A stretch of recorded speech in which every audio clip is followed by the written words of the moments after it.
Rede Postos Mariana, vem pra cá.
Oito horas 10 minutos em Campos, de volta com Folha no Ar ao vivo aqui pela Folha FM em 98,3, ao vivo também pelo Face, pelo YouTube e pelo Instagram.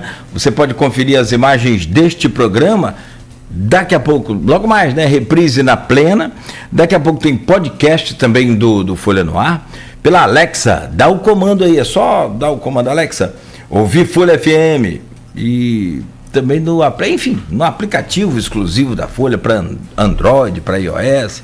Tem muita coisa boa, inclusive tem nesse aplicativo, tem no arroba da Folha, Folha FM 98 oficial, tem sorteio de ingresso aí do Fagner e do Michael Sullivan, que vão estar em Campos agora também, né, 7 de junho. Então, bom, né? Muito bom. E tem sorteio de ingresso lá, enfim, participe aí. São 8 horas 11 minutos, no oferecimento de Proteus, Unimed Campos, Laboratório Plínio Bacelar, Vacina Plínio Bacelar, Rede Mariana de Postos de Combustíveis e Radmed Diagnósticos por Imagem. Voltamos com o Folha no Ar. Campos tem tempo bom, agora faz 21 graus, máxima de 30 prevista para hoje.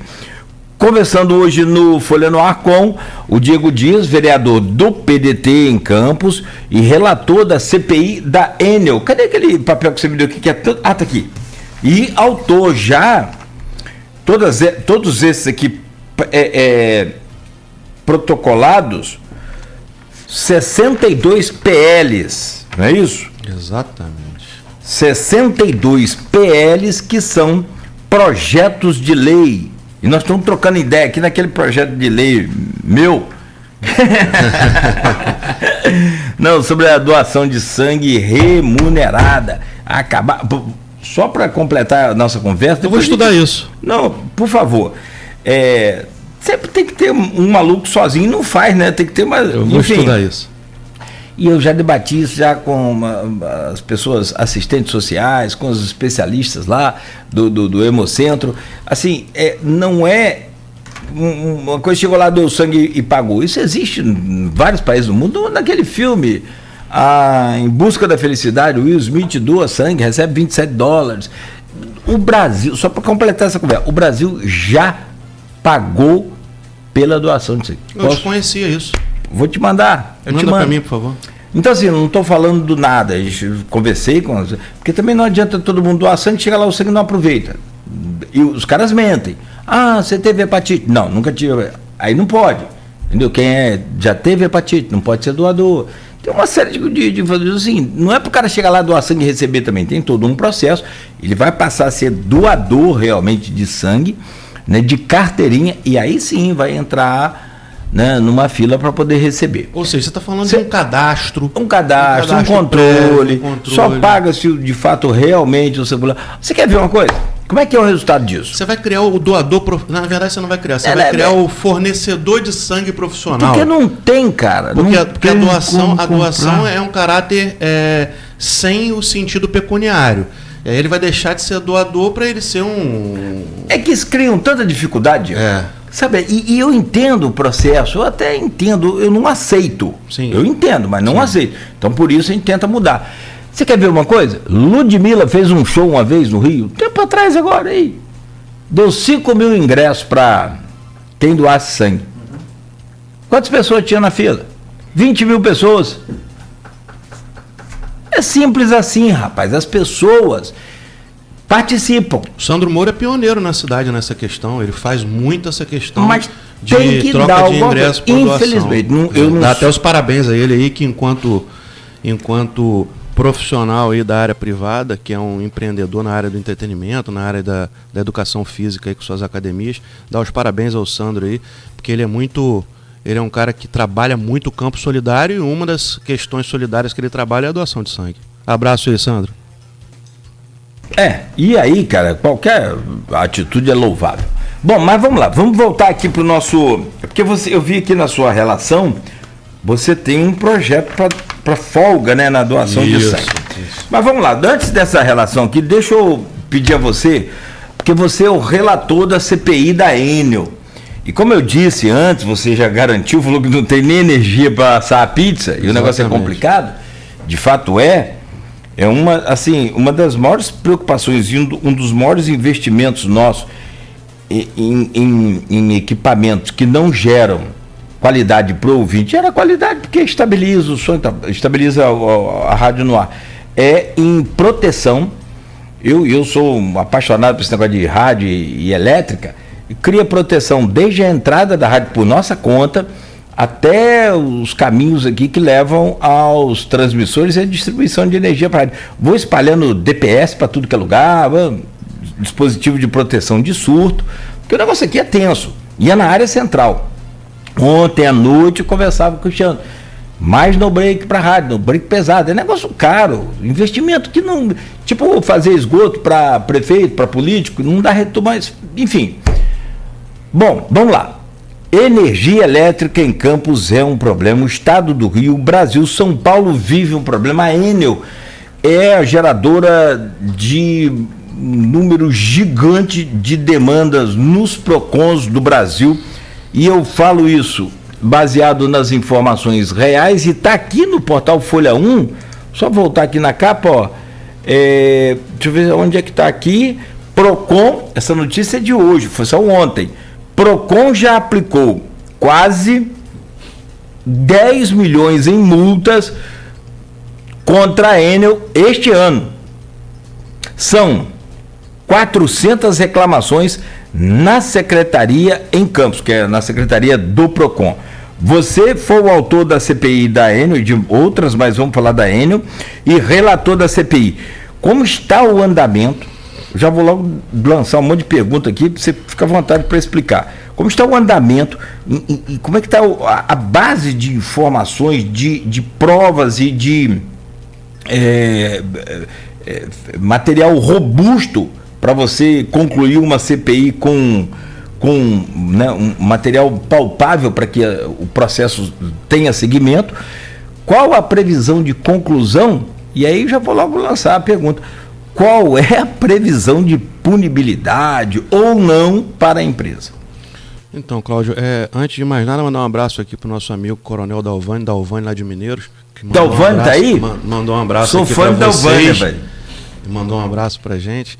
E aí, vamos adentrar aí nessa questão polêmica. Eu queria, de antemão, dizer para vocês e dizer para você, Cláudio, que alguns detalhes eu vou me reservar no direito de não me aprofundar, porque a gente está lidando com uma empresa de grande poderio econômico, e aí eu não quero e não vou macular e colocar em risco um processo sério em que a gente quer investigar, não pura e simplesmente para punir. A gente quer identificar efetivamente aquilo que está errado, cobrar as soluções e, acaso haja necessidade, encaminhar para as devidas punições. Então, vamos aí por partes. A gente só, antes de adentrar a questão da CPI da Enel, a gente logo no primeiro ambiente de sessão, o vereador Diego Dias já estava, no período de janeiro e fevereiro, Cláudio, eu estava trabalhando bastante, não só na construção já desses projetos de lei, mas também na construção de 5 projetos e processos de comissões parlamentares de inquérito. Então, o vereador Diego Dias é autor da Comissão Parlamentar de Inquérito CPI da Enel, é autor da CPI do Mineroduto, é autor da CPI de violência contra as mulheres, é autor da CPI da Águas do Paraíba e é autor da CPI também da segurança hídrica. Então são 5 processos que o vereador Diego Dias criou. A gente conseguiu coletar as assinaturas o mínimo possível, a gente ultrapassou o mínimo necessário e conseguimos protocolar essas 5 comissões parlamentares de inquérito. Já foi dado início, está tramitando, está acontecendo nesse momento a CPI da Enel, e a gente falar de provas, eu não posso falar especificamente das provas que estão contidas no processo pelo caráter sigiloso, mas eu vou ser direto, objetivo e amplo. Campos dos Goitacazes é a prova principal da CPI da Enel. Por quê, Cláudio? Você me relatou algumas coisas que são, inclusive, objetos de projetos de lei meus. Podas de árvores, postes caindo, fios pendurados, fio obsoleto na rede, caos na rede, o que gerou já e vários casos de incêndio em transformadores, inclusive na região central da cidade, as oscilações de tensão e tudo que leva à comprovação do desserviço praticado pela Enel. Você citou aqui o investimento, por exemplo, que o Grupo Folha faz, que seria desnecessário se o serviço fosse eficaz. Eu vou falar para vocês que isso é histórico, né? Quando o LED começou a ser importado da China, lá você tem muito pouca oscilação de tensão. Começaram a vir as luminárias de lá para cá, anos e anos atrás, e eles começaram a ter as placas da luminária, placa das lâmpadas queimando com muita facilidade, porque a oscilação de tensão a nível nacional no Brasil, eles tiveram que fazer uma adaptação na fabricação para poder continuar a importação de forma eficaz para cá. Então hoje são muitos os problemas em que eu busquei já a construção de projetos de lei para regulamentar no âmbito do município aquilo que é cabível pelo legislador municipal, e gerando algumas obrigatoriedades e punições em relação à concessionária para poder levar uma melhor qualidade e tirar a população do risco iminente, inclusive às suas vidas em alguns pontos, em alguns lugares específicos. Então, vai desde dos fios entrelaçados nas árvores, que causa risco direto, vai desde os postes pendurados na rede, os postes de madeira do interior pendurados na rede, os postes que estão degradados e que já teriam a necessidade da troca, até essa rede bagunçada, horrorosa e que por vezes causa um risco imediato, um risco iminente à vida de toda a população campista. Hoje a gente está na CPI já na fase lá das coletas de prova, como você falou, das coletas de depoimento. Hoje, novamente, o vereador Nildo Cardoso, que preside junto conosco lá a comissão, falou na semana passada, nós teríamos uma oitiva na sexta-feira, que é uma coleta de depoimentos. Foi solicitado que passasse para esta terça-feira, então hoje é dia de reunião da comissão e é dia de coleta de novas de novos interrogatórios e segmento da comissão. E não tenham a menor dúvida, população, não tenha a menor dúvida, Cláudio, Beto, de que nós estamos lutando arduamente e essa comissão vai trazer frutos positivos para a população, sim. Qual a previsão, Diego, de durabilidade e conclusão dessa CPI? Tem uma ideia assim? Porque a gente acredita, a gente está bem acelerado lá nos trabalhos, a gente estava tendo uma reunião semanal, a partir da semana passada iniciariam 2, mas como teve que adiar a pedido a de sexta-feira, a partir dessa semana a gente já está com 2 reuniões semanais e a gente quer ir o quanto antes, dentro do prazo aí de mais. Eu não posso cravar, porque isso é muito dinâmico, né? A gente teve agora a gente não pode chamar de incidente, o acidente está sendo investigado, teve a questão dos óbitos, que é um fato novo no cenário municipal e relativo à concessionária. Então, a gente não pode fincar o pé de que nada novo pode acontecer, tanto de benéfico quanto maléfico. Então, é uma coisa muito dinâmica, mas a gente está dando a celeridade e a importância devida ao processo e a gente quer ir num prazo máximo, sei lá, de 60, 90 dias aí, tá finalizando esse processo com uma entrega bem considerável de posição e de levantamento da população de Campos em relação a isso. Qual é a expectativa criada numa CPI? Claro, é sempre aquela que a gente falou aqui, as pessoas às vezes levam tudo para o lado, e é normal e absolutamente compreensível, porque às vezes você vê. Agora nós estamos vendo aí CPI da Beth, pegou mal, muito mal. A Tronic, por exemplo, parabenizando o camarada por ter recebido o dinheiro na hora. Que legal, parabéns. Não, a CPI não está ali para parabenizar ninguém, até que seja concluída. Depois que concluiu, beleza, vimos aqui, tá tudo certinho, beleza. Vai lá. Agora, até que se conclua, tudo pode ser falso, tudo pode ser montado. Teve um camarada influenciador desse, para quem não sabe, está havendo uma CPI no Congresso para apurar os jogos da Bet e pelos influenciadores que estão sendo questionados. Igual aquela CPI do futebol, eu não me lembro mais agora qual é o propósito da CPI, é que entrevistaram o Ronaldinho Fenômeno, perguntaram, mas por que não tocaram a bola para o cara fazer o gol? Uma coisa que não estava dentro. Primeiro que não era nem para ter essa CPI daquele jeito, e segundo que a condução da CPI aí é aquela coisa, é muito importante e dá o tom da seriedade da coisa como você está trazendo aqui, e aí gera então a expectativa da população.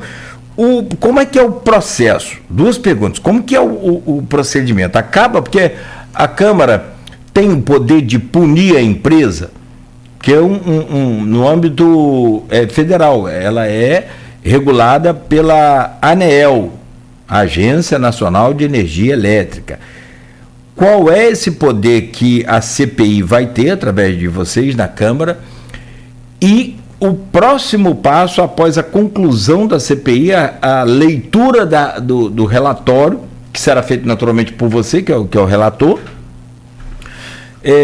não necessariamente, mas é claro que o relator quer ser o autor do relatório, ele tem que, é bom ele apresentar.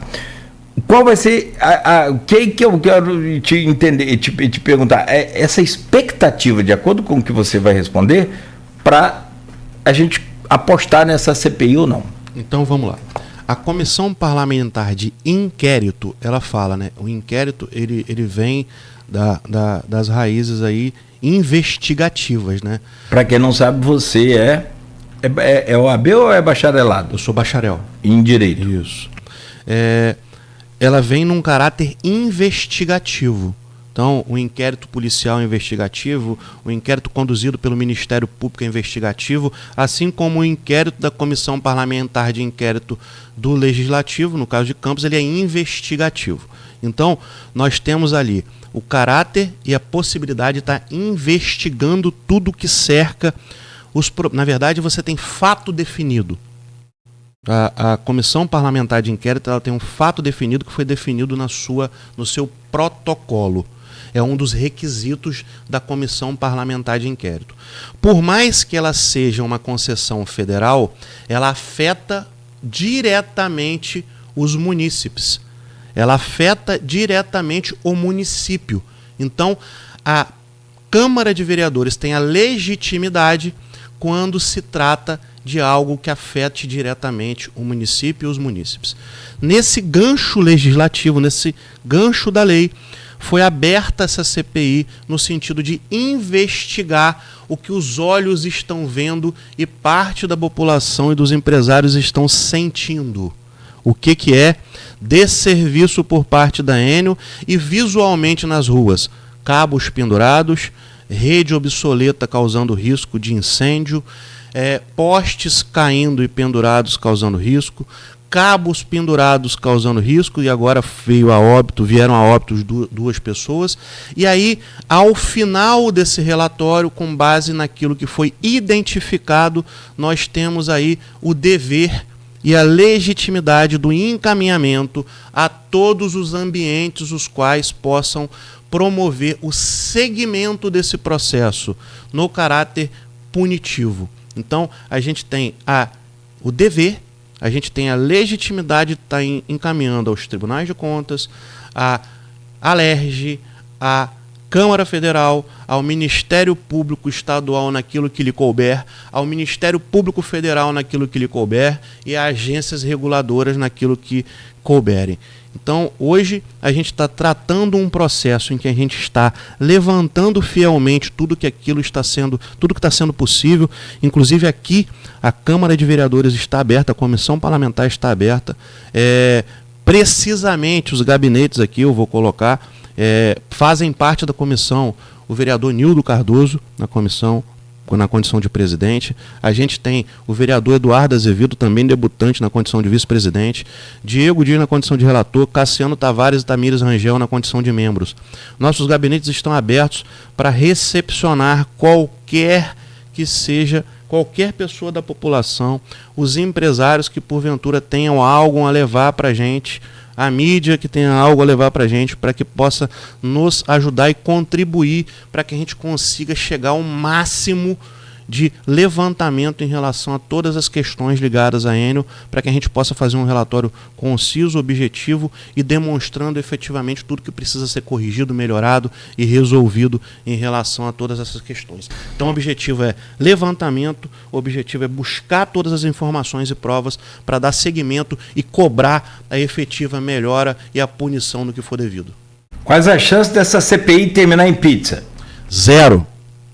Zero a chance de terminar em pizza, até porque eu acabei de falar aqui num tom pejorativo, né, num tom que em tese pode ser de brincadeira, mas ainda não fornece nem energia para que as casas consigam fazer as pizzas para que ela termine em pizza. Então, primeiro, ela tem que entregar energia suficiente para que as pessoas possam viver e ter em suas residências aquilo que elas pagam.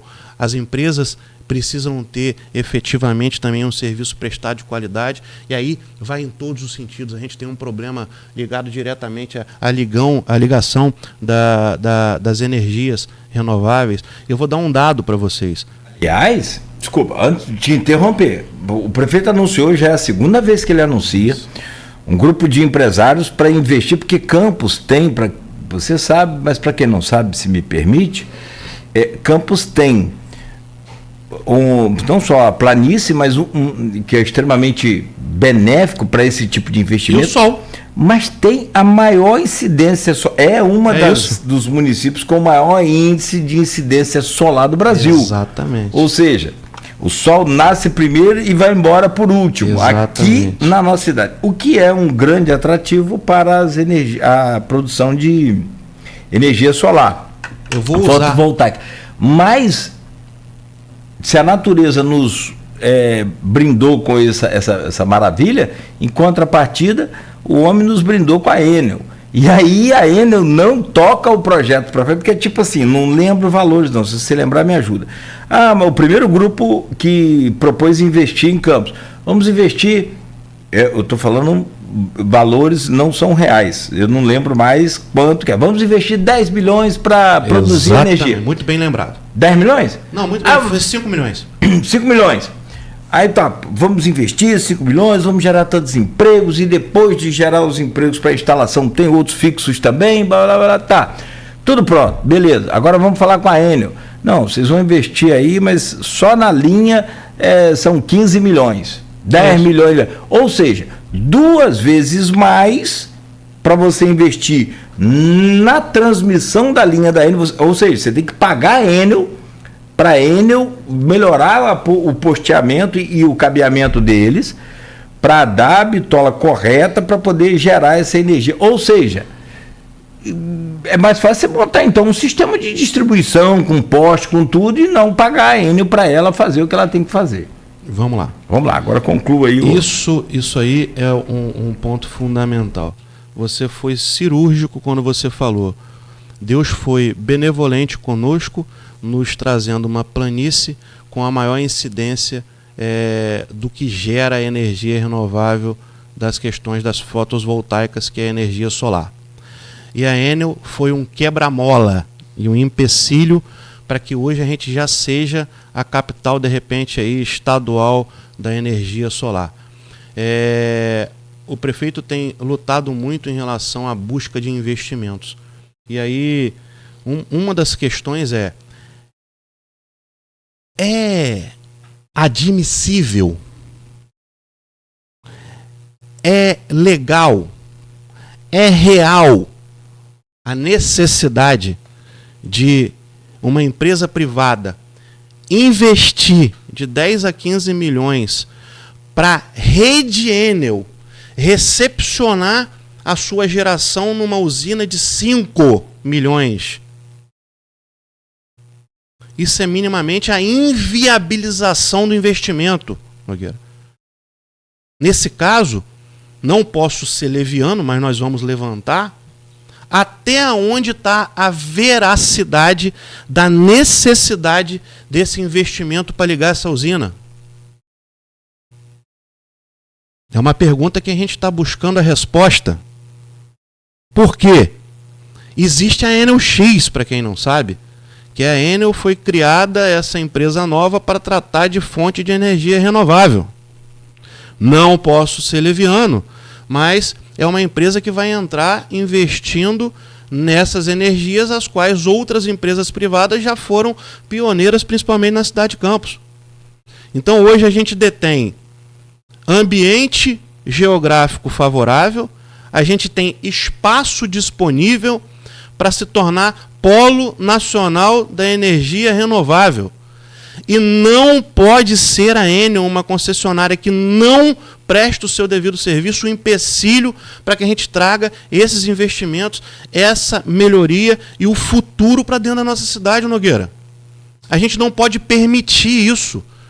Então, por mais que seja uma concessão a nível nacional, nós temos que lutar e vamos lutar, não só para sermos o polo nacional da energia renovável, trazendo para cá tecnologia, trazendo para cá emprego direto e indireto, trazendo futuro para a nossa cidade. Nós não podemos permitir que a Enel nem qualquer outra empresa seja impedimento e empecilho para que a gente seja evolução, para que a gente seja solução, tanto no campo energético como no campo da geração de emprego e renda.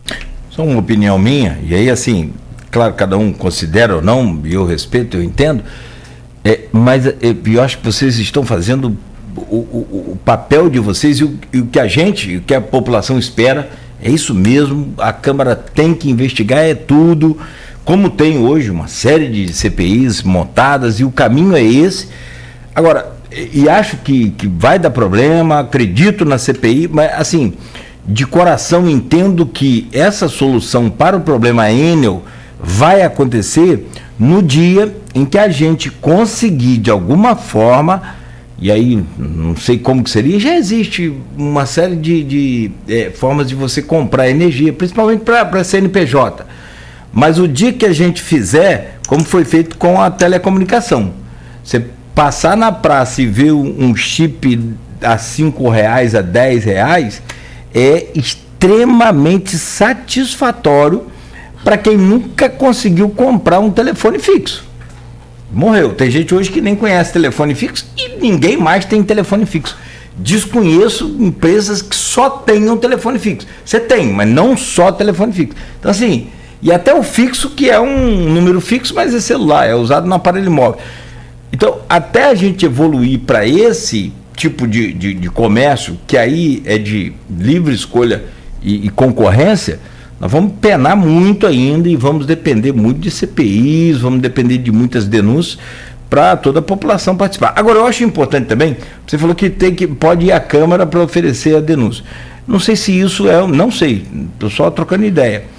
Mas talvez um canal digital não seria melhor? Então, a gente está avaliando junto lá a comissão abrir de repente aí uma rede social, um canal que facilite a população a estar se conectando conosco. Então, a princípio, pode ser que a gente crie aí uma rede, tudo indica que vai ser isso, a gente vai criar uma rede e deixar ela ali com os seus instrumentos internos ali, vamos dizer assim, o Instagram lá com o seu direct, o Facebook com o seu Messenger, facilitando que a tecnologia nos ajude a ter essa proximidade com o munícipe. Olha só, estou lendo aqui, está até no portal UOL. Acusações de estupro contra um padre suspeito de...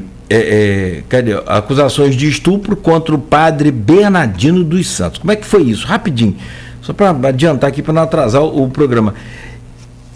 Ele divulgava lá nas redes dele, nos canais que ele tinha, foto dele sempre, né, com a sua boa aparência, imagem, boa conduta, até que um dia, eu queria achar o trecho aqui que a pessoa fala certinho, até que um dia uma pessoa foi 2016, até que um dia uma pessoa foi lá numa foto dessa, numa publicação dessa, e colocou assim, pedófilo. E ali chamou a atenção de muita gente, que o padre, todo, né, boa postura, boa conduta, imagem ilibada, e ali começou -se a investigar, foi descobrir que o padre está aqui no portal UOL, pode ver aí hoje, estuprou 50 crianças desde 1975, entre 3 e 11 anos. O cara é um monstro disfarçado de padre, não é padre, ele é um monstro disfarçado de padre. Então, assim, de repente a ideia do digital é isso. Digital é isso, é trazer essa dinâmica. E se você quer mais uma ideia ainda, Campos ainda é muito Facebook.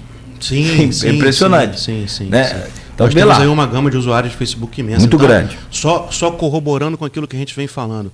Hoje, nós somos reféns de uma concessionária de serviço público, que é a Enel, que ela não entrega o que deveria. E pior do que isso, ela deixa uma rede sucateada, nos trazer transtornos diários, e a gente tem que lutar de forma muito veemente por não ter escolha. A nossa luta é porque nós somos reféns e não temos a escolha de fazer a opção, como se fosse bem citado por você, um chip de telefonia. A gente não pode adotar um chip que vai trazer energia para a gente de uma, outra ou aquela empresa. A gente tem a obrigação e a obrigatoriedade de estar abaixo e refém de uma concessionária que não presta o seu serviço especificamente no âmbito do município de Campos dos Goytacazes, e a gente vai lutar firmemente, não tenham dúvida disso, e é por isso que eu, como autor, a gente teve lá o consenso de estar trazendo a experiência do vereador Nildo Cardoso, que já foi presidente de uma outra comissão parlamentar de inquérito à concessionária de energia à época, há muitos e muitos anos atrás, a qual, inclusive, detectou problemas seríssimos e deu o relatório e o segmento devido. E não será diferente nessa oportunidade. Então, apesar de termos debutantes na comissão parlamentar, nós temos experiência de um vereador que já presidiu o CPI, do mesmo segmento, deu o fim esperado a essa CPI e não será diferente dessa vez, vou reafirmar para a população campista. Para fechar aqui esse bloco, e a gente precisa falar de política também, pedir uma projeção sua. Você tem inclusive projeto de lei, você traz aqui 62 projetos de lei. Por óbvio que não dá tempo da gente falar, mas assim, quase um a cada 2 dias desde o início do meu mandato. De 2025. Exatamente. Quase um projeto. Bom, esses projetos foram todos apresentados, não tem ainda nenhum deles aprovado, ou já tem algum aprovado? Não, a gente tem aí, Nogueira, a gente vem estudando junto da nossa equipe, ouvindo inclusive alguns profissionais ligados a determinadas áreas, para que a gente conseguisse formatar projetos de lei que fossem o mais usuais possíveis e trouxessem o máximo de benefício à população dentro daquilo que a gente tem legitimidade, dentro daquilo que a gente tem o poder de legislar. Beleza. E aí, especificamente, já que a gente está tratando de Enel, a gente tem aí projetos de medidor de energia, que a gente cria regramentos para que eles sigam, e se Deus quiser, a gente conseguindo aprovar em plenário, tem aí todo um regramento criado para a concessionária quando for fazer a mudança de medidor. Tem toda uma punição acaso não siga esse regramento. Tem a questão aí dos fios obsoletos, criando a obrigação da retirada para diminuir o risco. Tem um outro projeto de lei, são diferentes, tá? Tem um outro projeto de lei falando dos postes, gerando a obrigatoriedade da modificação e da troca desses postes que estão em condições degradáveis, trazendo risco. Tem a questão aí das podas das árvores também, que tem, e aí tem cronograma que é solicitado, tem aí prazos que a gente define para poder as ações serem efetivadas. Então, todos esses projetos de lei foram muito bem estudados, elaborados, ouvidos, para que a gente possa ter efetividade. Não, aí a gente não está falando de 62 projetos para inglês ver, a gente está falando de 62 projetos que a gente busca ter benefício efetivo para a população. A gente está trazendo aí em outro... vamos terminar aí falando da Enel, depois a gente pode citar outros aí aos quais você acha interessante, eu também vou citar aí mais 1, 2, 3, 4. E aí, em relação especificamente à Enel, a gente tem aí a questão da obrigação compulsória de estar comunicando à população. Aí nós temos vários bairros da cidade sofrendo diuturnamente com uma fase apenas de energia ou com falta de energia. A gente está falando aí da obrigatoriedade não só deles comunicarem o que gerou isso e como foi resolvido isso, que a gente quer entender se essa rede está colapsada, a gente quer entender se ela precisa de investimento e qual o nível de investimento que ela precisa, mas a gente já obriga nesses projetos de lei que elas façam, que a concessionária faça o devido investimento naquilo que está causando maior risco à população. Cabo obsoleto, cabo pendurado, a questão dos postes danificados, a questão das árvores que estão em contato com a rede, a questão dos medidores que estão trocados aleatoriamente aí e podem, de repente, possivelmente estar punindo os consumidores em relação a essa tarifação. Então, a gente procurou dar o máximo possível dentro daquilo que pode ser feito pelo legislador municipal em legislações que tragam benefício direto à população e que traga regramento, que a concessionária tenha a obrigação e tenha a obrigatoriedade e tenha prazo para cumprir essas obrigações.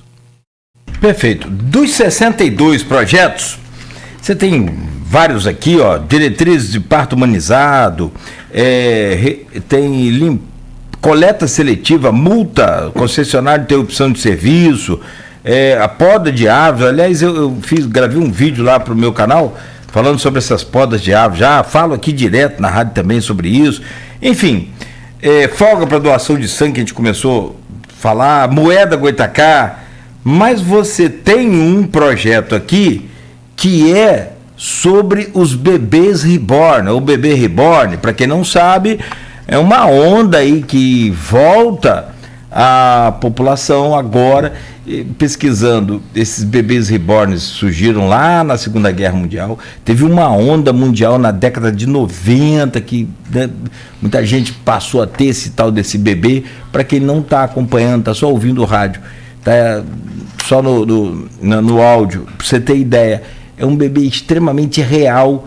O o bichinho pisca, tem a aparência idêntica de uma criança, você não sabe. Já teve deputado aí criando lei que se alguém levar um bebê reborn numa fila do SUS para ser atendido primeiro, não por causa do bebê, mas eu tô doente, arruma um bebê reborn, aí chego lá que não, eu tô com a criança no colo e ninguém sabe se aquilo é criança ou não. Não dá para saber. Aliás, todo mundo fica pensando que é de fato. Então tem uma multa de 20 salários mínimos, enfim. Você tem uma lei, um projeto de lei protocolado também para bebê reborn? Como é que é isso? Cláudio, a gente busca estar entendendo, estudando, e logicamente aquilo que a gente não tem um domínio, a gente busca se aprofundar muito nessas questões. E aí, eu trago aqui a seriedade e o respeito que a gente tem que tratar esse tema. Você falou aí, a gente conversando aqui nos bastidores, a gente falou da busca pelos likes, a gente falou de tudo isso, mas a gente tem algumas vertentes que eu acho que tem que ser muito bem analisadas nessa questão. E eu trago esse projeto de lei, eu nomino ele de, só para você ter uma noção, Lei Sentido Real da Ética. Eu coloco essa nominação ampla e diretiva, que ela vai do afeto à ética, da humanização à punição. O que eu estou querendo dizer com isso? A gente tem aí alguns níveis de entendimento em relação ao bebê reborn. A gente tem aí a característica lúdica da utilização do bebê reborn, que é aí o colecionador, quem usa aí para dar para o filho brincar. A gente tem a questão terapêutica. Isso é um negócio, gente, muito polêmico, mas eu quis trazer para cá e para esse projeto de lei a seriedade a qual a gente deve tratar isso. Apesar da busca de likes, que eu respeito as opiniões e luto muito para que respeitem a minha também. Então a gente tem a questão lúdica, que é a questão da brincadeira, que é a questão do colecionador. A gente tem a questão terapêutica, que aí dos casais enlutados, para quem não sabe, são os casais aí que têm um luto pela perda aí de um bebê ou por um bebê natimorto. Existe um cuidado terapêutico em que algumas terapias usam o bebê reborn. A gente tem as questões que deve ter uma atenção também mais especial, que é um olhar mais supervisionado do ponto de vista das saúdes mentais. E a gente tem questão fraudulenta também, Cláudio. Então, a gente tem essas 4 vertentes que podem ser analisadas nesse quesito do bebê reborn. Então, eu busco um pioneirismo nessa questão da legislação no âmbito municipal, trazendo essas características e trazendo aí uma atuação e uma definição e um regramento em relação a cada uma delas. Na verdade, nessa questão lúdica, a gente não tem necessidade de regrar, porque aí é o pai que está dando ao filho para poder brincar, é o casal ou a criança que quer colacionar. A gente tem a questão terapêutica que tem que ser respeitada, que aí vai mais aí da questão sentimental, da questão psíquica, de um tratamento efetivo que traz benefício a esses pais que sofreram um trauma ou algo do tipo. A gente tem a questão da saúde mental, que a gente está falando especificamente das pessoas já num caráter depressivo mais profundo, ou da questão mesmo ligada aos poderes, aí, às questões aí de psíquicas e que eu falo aí já mais das questões no âmbito psicológico mais profundo e da psiquiatria, né, que são os problemas que podem ser gerados ou os problemas as questões dos problemas que as pessoas já têm essa questão de saúde mental e que também tem isso, e a questão fraudulenta. Então, na questão fraudulenta, a gente fala que inclusive algum tipo de punição, encaminhamento ao Ministério Público. Pode parecer que não, mas a fraude ela vai desde uma pessoa utilizar isso aí para uma fila de prioridade, que é lei, e isso aí está sendo burlado, vai às questões judiciais das pessoas quererem dizer que tem a paternidade e a maternidade para ter algum tipo de benefício no sentido de um processo judicial ou no sentido de um benefício, por exemplo, de um governo, e vai da questão mais simples até a questão mais crônica. E vai do atendimento e de equipe multidisciplinar que tem que ser direcionada para essas pessoas que, acaso, acabam confundindo e trazendo esse bebê, que ele é muito próximo da realidade, ao ponto de ser visto como se ele tivesse efetivamente vida.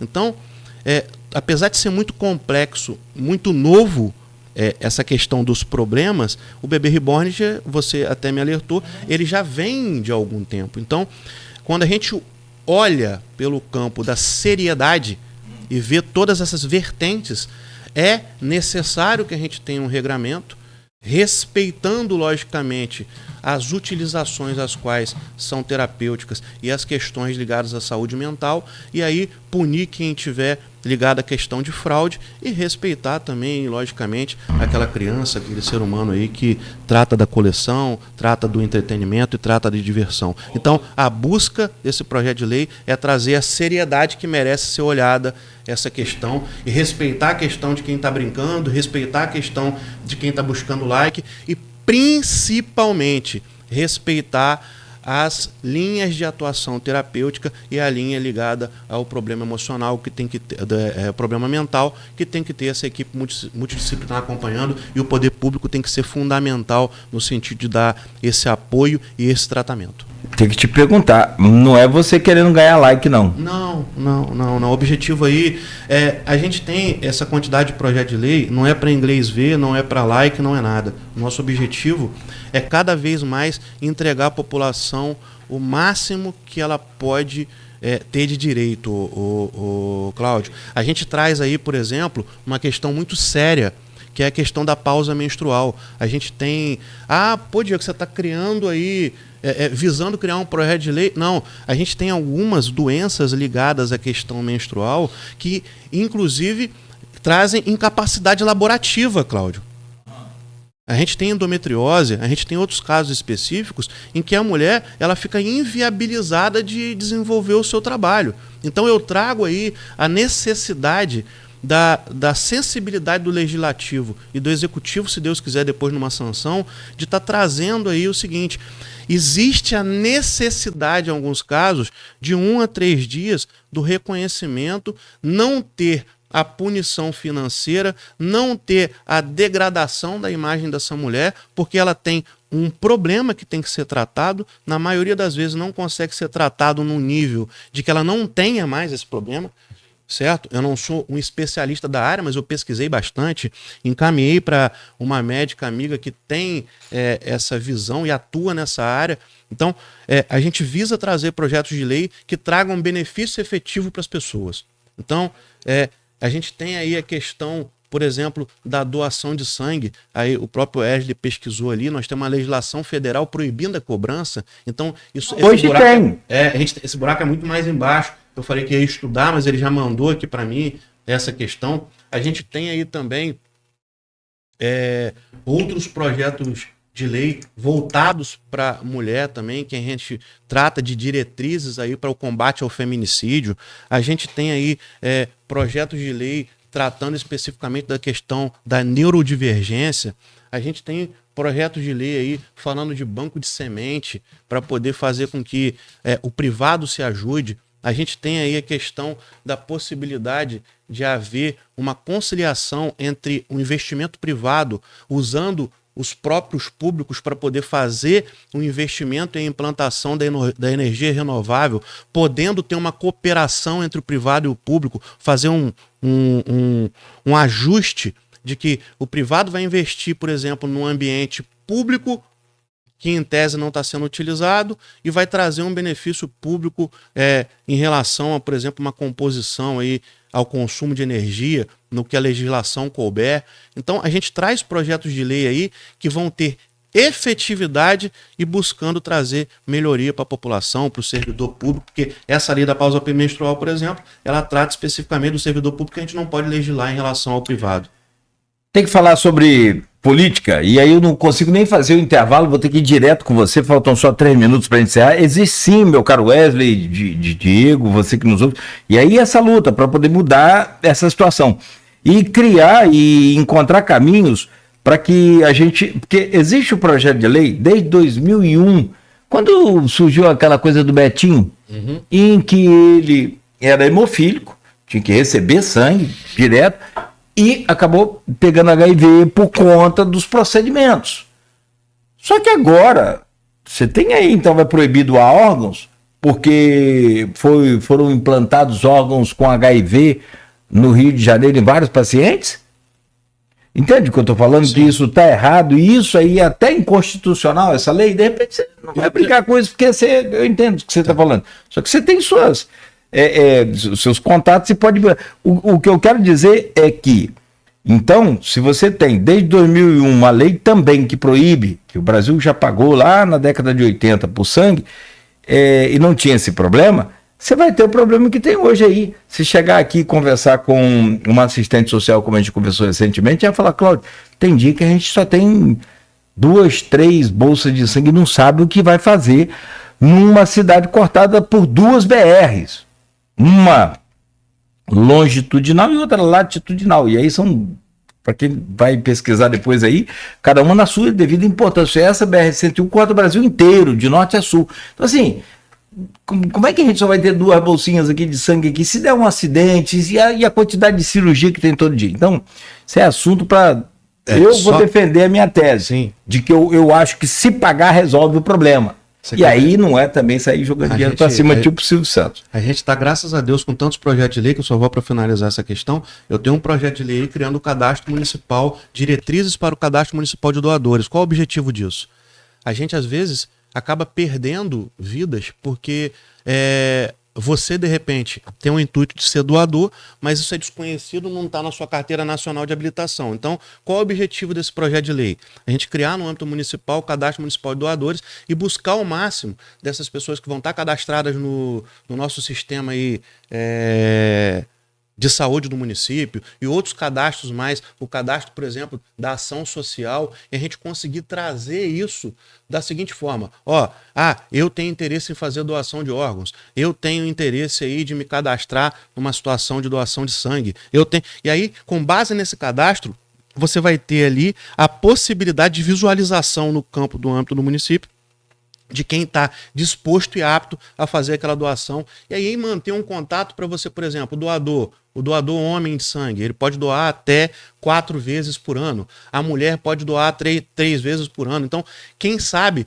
a gente com um cadastro efetivo consegue estar buscando mais que essa pessoa que estava em tese doando 2, possa doar as 4 vezes, aquele que doou uma vez só no ano, e criar aí, antes da gente conseguir entrar numa discussão e possível, de repente, resolver essa questão monetária, que é a tua ideia, fazer com que esse cadastro ele seja bem otimizado no sentido de fazer com que aquela pessoa que já se dispôs a fazer, faça de forma mais corriqueira e dentro daquilo que é possível.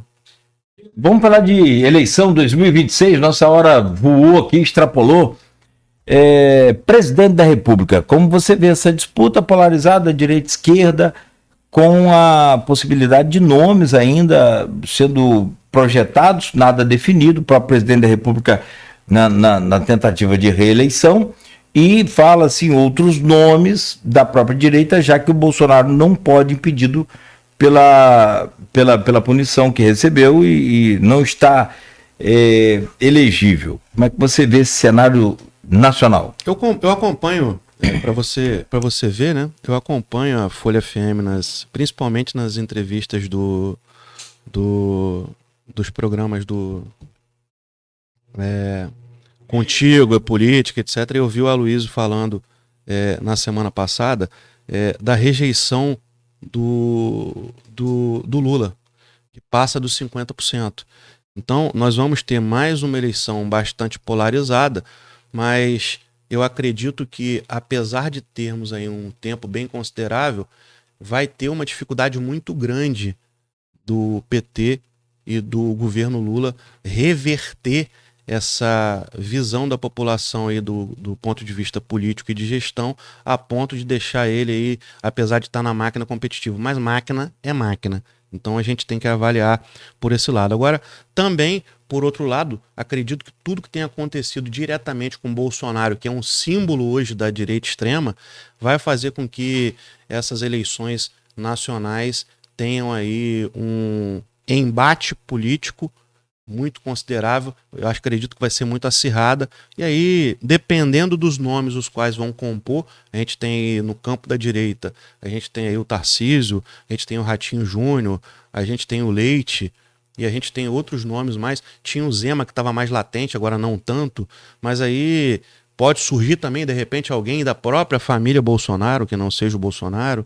e no campo da esquerda a gente vê menos possibilidade de nome. Então hoje a gente vê uma luta muito acirrada em relação ao governo, e eu, como eleitor, torço para que a gente tenha alguém mais ponderado. Eu acho que alguém que seja mais de centro-esquerda ou de centro-direita, mas que seja um pouco mais ponderado, que consiga trazer uma melhor pacificação aí para nível nacional e que dê um equilíbrio, não só político, mas como na gestão, que a gente precisa de evolução no campo federal para a gente sofrer esses reflexos aqui no estado e no município. A Folha está trazendo aqui hoje no portal Folha 1, e o Aloysio fez isso, e ele faz isso muito bem, essa questão de informação, de pesquisa, né? Fez a pesquisa, Aloysio, não, Aloysio não foi para... Ele é um estudioso, né? É um especialista em traduzir aqueles números ali. O Vladimir também. Isso. O próprio Vladimir sempre fala, ó, eu faço pesquisa 3 em 3 meses. Porque a pesquisa, para muita gente, não, para algumas pessoas não, mas para mim, acho que números mostram tudo para você seguir o caminho ou não, enfim. Demonstra tendência. Não é? Do momento. Isso. O portal Folha 1 diz aqui, ó, na capa hoje, na manchete principal ali, como a Folha adiantou, o Thiago Pampolha vai para o TCE e abre espaço para Bacelar, Rodrigo Bacelar. Isso foi em maio, a Folha antecipou, isso foi em... Essa informação dada aqui dessa antecipação em maio, não, nós estamos em maio, foi bem antes, 10 de maio, isso aí no ponto final. Bom, e havia essa especulação, mas aí ele bateu o martelo ali no 10 de maio. Como é que você vê esse cenário dessa disputa estadual? O Pampolha saindo para o TCE, que é um desentendimento entre ele e o governador. O Pampolha, para quem não sabe, é o vice-governador. E o Cláudio Castro prometeu que só sairia para ser candidato a senador e deixaria o cargo de governador, porque ele tem que fazer isso, se incompatibilizar, se o Pampolha não viesse assumir a cadeira de governador. E aí o entendimento então foi aceito, o Pampolha vai para o TCE, não vem, assume a cadeira de governador e fica o Bacelar então aí automaticamente sendo forte, propenso a assumir a cadeira e concorrer como candidato a governador pelo cargo sentado na cadeira de governador. Como é que você analisa esse processo? Eu incluo a frase que Vladimir falou ontem numa inauguração, que Bacelar, eu não vou te apoiar. Como é que você vê esse processo? Eu queria deixar claro antes da análise o seguinte: o político hoje, diante do dinamismo, diante da evolução tecnológica, ele precisa se atentar muito que o povo está cada vez mais atento à política e ao político.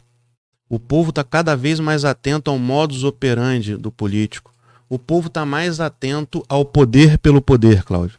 Nós temos inúmeras vertentes, inúmeras possibilidades no campo do estado do Rio de Janeiro. E eu vejo essa eleição, apesar de ter números mostrando que o Eduardo Paes, prefeito da capital, tem aí um percentual considerável hoje, em que não se tem nem pré-candidatos postos efetivamente. E o Vladimir foi muito feliz aqui, no meu ponto de vista, na entrevista dele. Estão falando de coalizão, por exemplo, do Washington Reis. O Washington Reis declarou que é pré-candidato. Então, o Eduardo Paes é pré-candidato. O Thiago Pampolha então é pré-candidato. O Rodrigo Bacelar é pré-candidato. O Vladimir Garotinho é pré-candidato ao governo do estado. Palavras dele aqui na entrevista. Pode ser. Exatamente. Senador, deputado. Não, pré-candidato a governo. Ele está falando de governo. Então, se o tabuleiro está posto para postulantes e possíveis pré-candidatos, o prefeito Vladimir Garotinho hoje, ele tem tamanha representatividade política por ele, pelo que ele tem construído enquanto gestor e político, e pela família dele, que traz 2 ex-governadores. Então, vamos lá, vamos fazer uma análise mais pragmática.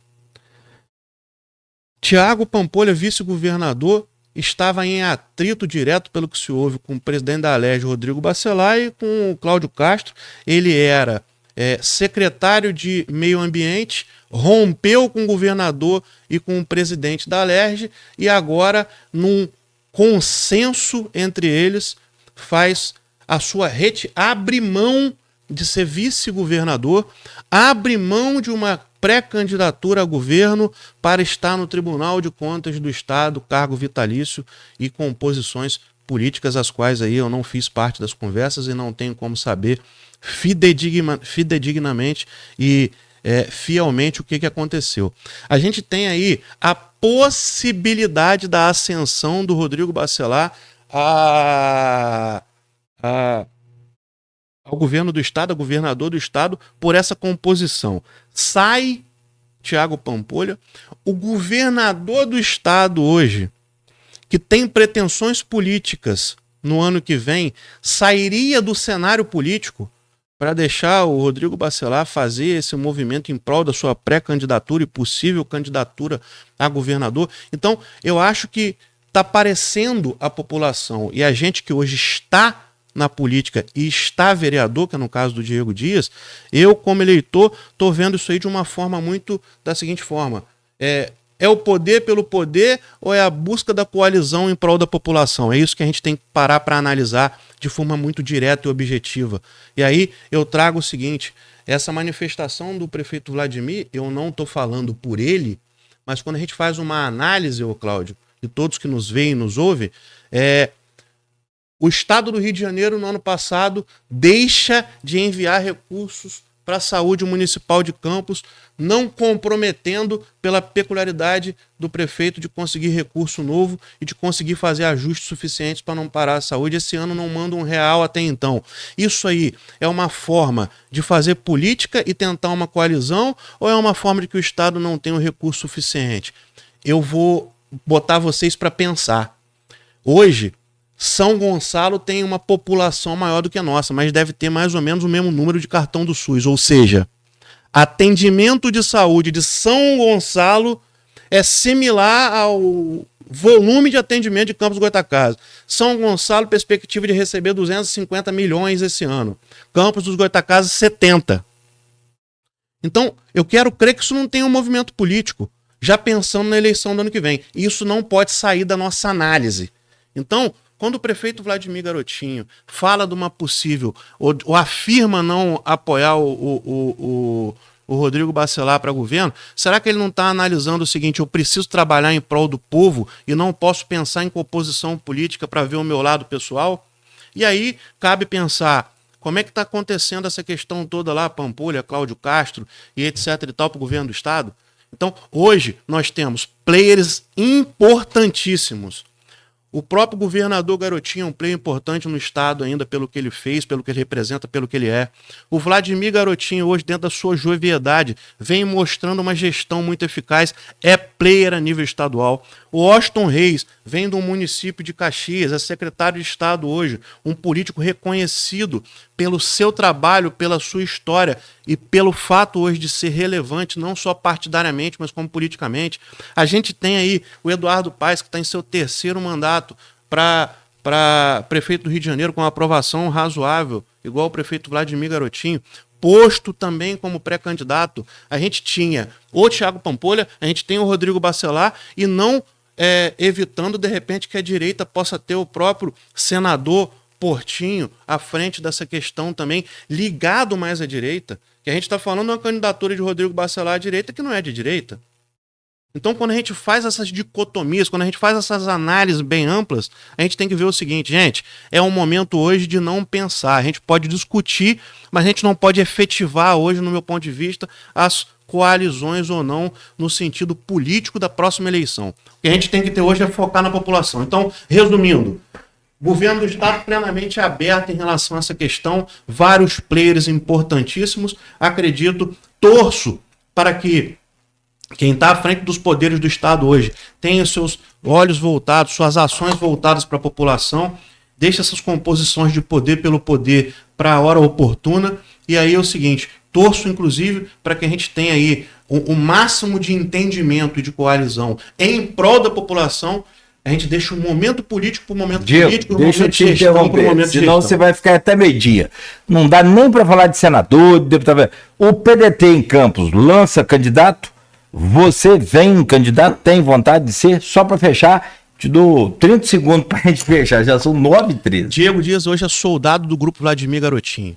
E aí, o que acontece nesse sentido? Estamos de pé e a ordem para continuar o nosso trabalho lá na Câmara Municipal, estamos de pé e a ordem para compor o Executivo Municipal, estamos de pé e a ordem e soldado para compor a questão política partidária. Hoje não pensamos em candidatura, pensamos em trabalhar para aquilo que nós fomos eleitos, vereador da cidade de Campos dos Goytacazes, e aí o PDT hoje tem uma conversa.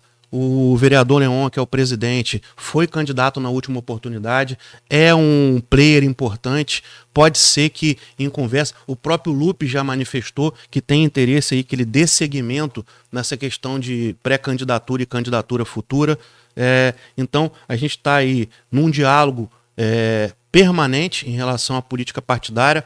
Possivelmente o PDT vai ter candidato. É muito pouco provável ou nada provável que esse candidato seja Diego Dias. Diego Dias hoje tem um foco, trabalhar em prol da população campista, desenvolver um bom mandato, ou estar ao lado do prefeito se for convocado para qualquer missão no executivo. Forte abraço, amigo. Muito boa a sua entrevista, são 9h14, para não ficar recebendo mensagem aqui do patrão, do Cristiano. Forte abraço, sucesso para você, boa sorte. E espero muito a gente poder ter aí um resultado, no mínimo, daquilo que a gente falou, conforme determina a lei, né, e que tem que ser cumprido, um resultado aí positivo dessa CPI que apura aí as irregularidades da Enel. Obrigado, bom dia. Obrigado, Cláudio, obrigado, Cristiano, Aloysio, Dona Diva, obrigado a toda a equipe da Folha, do Grupo Folha, ao Beto. Estou à disposição, é um prazer e uma honra imensa participar dos programas e do Grupo Folha em suas entrevistas, suas ações. Estou à disposição e vamos que vamos. Parabéns para vocês pela condução, parabéns por ser um veículo isento e que leva o máximo de informação fidedigna na nossa população. Um grande abraço a todos. Parte da entrevista de hoje, amanhã no Jornal Impresso também. Gente, tá? vamos lá na banca lá comprar o nosso Jornal Impresso. Não vamos deixar aí de dar os likes na rede social, mas vamos fazer o jabazinho aí. Inclusive aí a galera que está patrocinando o programa, né? Vamos usar lá na Unimed, todo mundo. Vamos se ajudar, né? Valeu. Tem que acontecer. Opa, forte abraço para você, Wesley. Obrigado aí também pela presença. A gente estará de volta amanhã. Me perdoa, queria te agradecer aí que naquele dia você me entregou, mas você trouxe a cesta para mim, vou levar, vou degustar os produtos, entendeu? Que o Cláudio é um cara que produz aí de forma artesanal hoje tem que sair várias coisas deliciosas. Eu queria agradecer pela cesta, vou proporcionar à minha família, aos amigos lá, essa degustação e queria te dizer aí que vou fazer propaganda. Tem que sair hoje, Beto. Passa lá em casa mais tarde, leva lá para mim, pelo amor de Deus. Hoje sai. Vou fazer lá um pacote lá para você lá. São 9h16. Obrigado mais uma vez ao Diego Dias. A gente fecha por aqui o nosso Folha no Ar. De volta amanhã às 7 horas. Oferecimento de Proteus, Unimed de Campos, Laboratório Plínio Bacelar, Vacina Plínio Bacelar, Rede Mariana de Poste e Combustíveis e Radmed Diagnósticos por Imagem. A Proteus